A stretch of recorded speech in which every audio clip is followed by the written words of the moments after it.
We asked you what your concerns you most, and your answer, schools and taxes. And that's why we spent the last 2 years looking at state aid for schools and your school taxes. And what we found is that the state does not fund your school district the way the state says it should.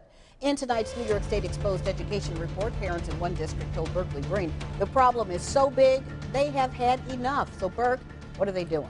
Janet, they're organizing and they call themselves Fight for Brighton. No district in Monroe County gets shortchanged as much as Brighton does. But with just one exception, every school district in the county has this problem. And this is one of the reasons why your school taxes are so high and why some of the schools are considering cutting teachers and programs.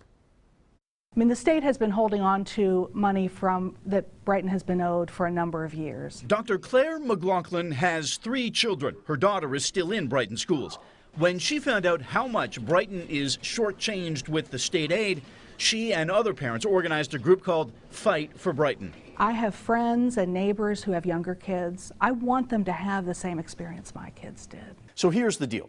The state has a formula to figure out how much money each school district should get. The formula includes phrases like total wealth pupil unit, adjusted gross income, weighted average daily attendance. This is the kind of stuff that can make your head hurt.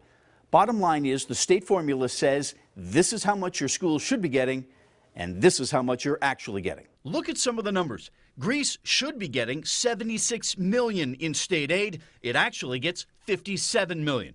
Pittsford should be getting $13 million. It gets $8 million. With the exception of Wheatland-Chili, every school district in Monroe County gets less than what the state formula says it should get.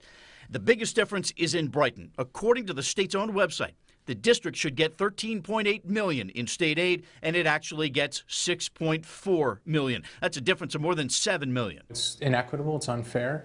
The reality is next year, Brighton taxpayers will only receive 44% of what that foundation aid formula would provide. So Brighton taxpayers are paying too big a share of this bill. We want to know why this happens. Today, the Speaker of the Assembly was in Rochester. He's one of the most powerful lawmakers in the state. So why doesn't the state fund school districts 100% of that formula? State aid is supposed to be state aid, and there aren't inequities with the formula.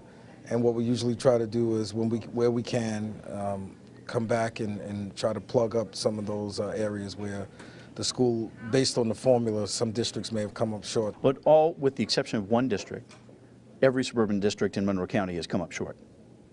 But again, state aid is based on the formula.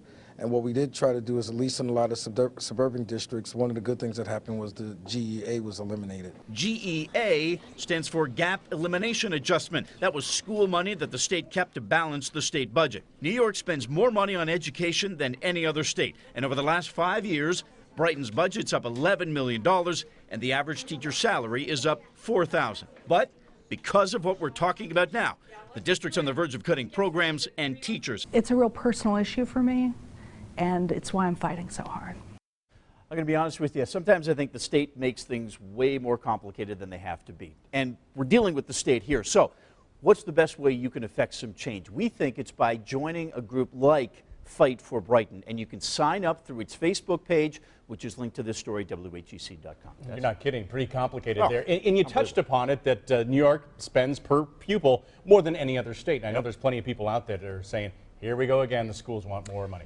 And I think, Scott and Janet, the districts would say it's not about more money, it's about where the money comes from. Is it going to come from the state, or is it going to come from homeowners? And at 6, I'm going to show you how much Brighton thinks it could lower taxes if the state paid 100% of that formula. Look forward to that. Berkeley, thank you very much. Thanks, Bert.